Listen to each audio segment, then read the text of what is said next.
కాసేపట్లో విజయవాడలో టీడీపీ అధినేత చంద్రబాబు ఆధ్వర్యంలో టీడీపీ వర్క్ షాప్ ప్రారంభం కానుంది. ఈ వర్క్ షాప్కి ఎమ్మెల్యే, ఎంపీ అభ్యర్థులు, నియోజకవర్గ ఇన్ఛార్జీలు హాజరయ్యారు. ఈ కార్యక్రమంలో ఒక్కరొక్కరి చొప్పున వర్క్ షాప్లో పాల్గొని ఎలా ఏర్పాటు చేశారు. ఈ సందర్భంగా ఎన్నికల్లో అభ్యర్థులు అనుసరించాల్సిన గెలుపు వ్యూహాలను పవర్ పాయింట్ ప్రెజెంటేషన్ ద్వారా చంద్రబాబు వివరించనున్నారు.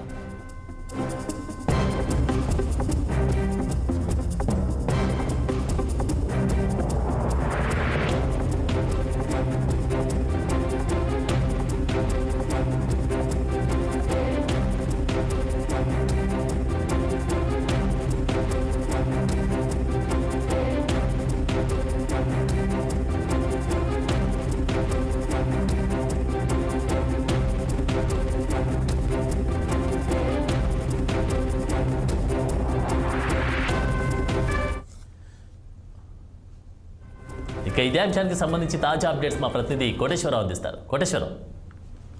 ఆనంద్, ఇప్పుడే కొద్దిసేపటి క్రితమే విజయవాడలో టీడీపీ వర్క్ షాప్ అయితే ప్రారంభమైంది. దీనికి సంబంధించి మనం ఒకసారి పరిశీలిస్తే అయితే ఇప్పటి వరకు ప్రకటించినటువంటి అభ్యర్థులు, మరి అసెంబ్లీకి సంబంధించినటువంటి అభ్యర్థులు, అంతేకాకుండా పార్లమెంటుకు సంబంధించినటువంటి అభ్యర్థులు మరి ఈ సమావేశానికి హాజరవుతూ ఉన్నారు.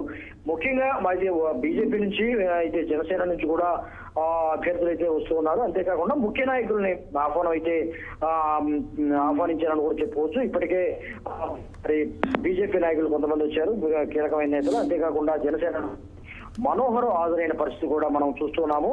ఈ సమావేశంలో వచ్చే ఎన్నికల్లో ఏ విధంగా వ్యవహరించాలి, ఏ విధంగా ప్రణాళికలు సిద్ధం చేసుకోవాలి, గెలుపు కోసం ఎటువంటి మరి ప్రచారాలు కానీ ఎటువంటి వ్యూహాలను కానీ మరి పాటించాలనే అంశం మీద మరి ఏదైతే అభ్యర్థులకు మరి చంద్రబాబు నాయుడు దిశానిర్దేశం చేయనున్నారు ఈ సమావేశం ముఖ్యంగా వర్క్షాప్ అని పెట్టారు. ఒక రోజు పాటు జరిగినటువంటి ఈ సమావేశంలో కీలకమైనటువంటి నాయకులు పాల్గొంటూ ఉన్నారు. అంతేకాకుండా మరి ఏదైతే జిల్లా స్థాయి నాయకులు కానీ మండల స్థాయి నాయకులు కూడా మరి తరుణంలో ఎన్నికల వ్యూహంలో ప్రత్యర్థి పార్టీలను ఏ విధంగా ఎదుర్కోవాలి, ప్రత్యర్థి పార్టీలకు సంబంధించినటువంటి వ్యూహాలను ఏ విధంగా తిప్పికొట్టాలి, ఓటర్కి సంబంధించినటువంటి మరి ఓటర్కు ఏ విధంగా భరోసా కల్పించి ఓట్లు వేయించుకునే విధంగా ఏ విధంగా పార్టీ మరి వ్యూహాలను ఏ విధంగా వెళ్ళాలి అనే అంశం మీద ఈ రోజు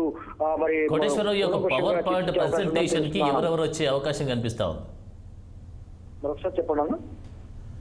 ఈ పవర్ పాయింట్ ప్రెజెంటేషన్ కి ఎవరెవరు వచ్చే అవకాశం కనిపిస్తా ఉంది అక్కడ? ఖచ్చితంగా తెలుగుదేశం ఈ ప్రెజెంటేషన్ ఈ రోజు అయితే మాత్రం ఈ వర్క్ షాప్ లో ఖచ్చితంగా మాజీ ముఖ్యమంత్రి చంద్రబాబు నాయుడు ప్రెజెంటేషన్ అయితే పవర్ పాయింట్ ప్రెజెంటేషన్ ఇస్తారు. ఏ విధంగా ఎటువంటి కీలకమైనటువంటి నియోజకవర్గాల్లో ఏ విధంగా వ్యవహరించాలి, క్షేత్రస్థాయిలో ఏ విధంగా మరి ఉన్నటువంటి నాయకులు, క్షేత్రస్థాయిలో ఉన్నటువంటి అంటే జిల్లా, మండల స్థాయి, గ్రామ స్థాయిల్లో ఏ విధంగా వ్యవహరించాలి, ఎటువంటి విధానాలు పాటించాలి, అంటే ముఖ్యంగా మన బూత్ స్థాయి లెవెల్లో బూత్కి ఏ విధంగా మన ఓటర్లను తెప్పించుకోవాలనేది కూడా సవివరంగా ఈ రోజు మొత్తానికి అభ్యర్థులకు సంబంధించినటువంటి ఇక్కడ సూచనలు, సలహాలు ఇస్తారు. అయితే ఇక్కడ ఎవరైతే వస్తున్నారో ఆ నాయకులు క్షేత్రస్థాయిలోకి వెళ్ళి అక్కడ ఉన్నటువంటి స్థానిక నాయకులకు కానీ లేకపోతే కార్యకర్తలు కానీ దిశానిర్దేశం చేస్తారనే ఉద్దేశంతో ఇప్పుడు ప్రస్తుతం అయితే ఇక్కడ మరి విజయవాడలో ఇప్పటికే పవర్ పాయింట్ ప్రెజెంటేషన్ రోజు ఒక రోజైనా ఇంకా కొనసాగే అవకాశం కనిపిస్తా ఉందా?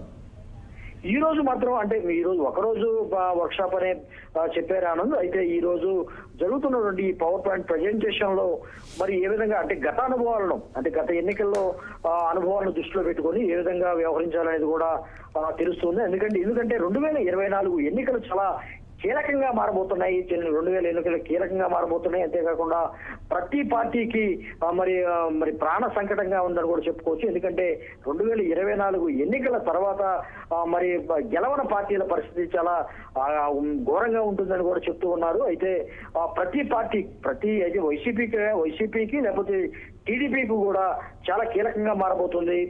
ఈ ఎన్నికలే చాలా చివరి ఎన్నికలు అన్నట్లుగా కూడా ఆంధ్రప్రదేశ్ లో మరి ఎన్నికల పరిణామాలు అయితే జరుగుతున్నాయి. ప్రస్తుతం జరుగుతున్నటువంటి ఎన్నికల పరిణామాలను మనం ఒకసారి పరిశీలిస్తే ఈ 2024 ఎన్నికల్లో ఖచ్చితంగా పార్టీలు గెలవాలనే ఒక ఉద్దేశంతోనే గెలుపు గుర్రాలను అయితే ఇప్పటికే ప్రకటించారని కూడా చెప్పుకోవచ్చు. అయితే ఈ 2024 గెలుపు గుర్రాలు ఎవరవుతారనేది కూడా ఓట్లు లెక్కింపు తర్వాత తెలిసిపోతుందని కూడా తెలుసుకోవచ్చు.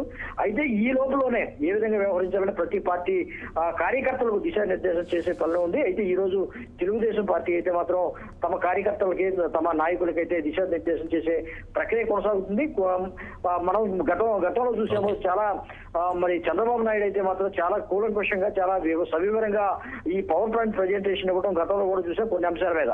ఇప్పుడు ప్రస్తుతం జరుగుతున్నటువంటి ప్రధానంగా ఎన్నికలు కాబట్టి ఎన్నికల మీద మరి ఏ విధంగా వ్యవహరించాలనేది మరి సవివరంగా పవర్ పాయింట్ ప్రజెంటేషన్ కూలంకషంగా పూర్తి స్థాయిలో వివరణ ఇచ్చేందుకు కూడా ఆయన ప్రయత్నిస్తారని కూడా చెప్తూ ఉన్నారు. Anand, thank you Koteswararao.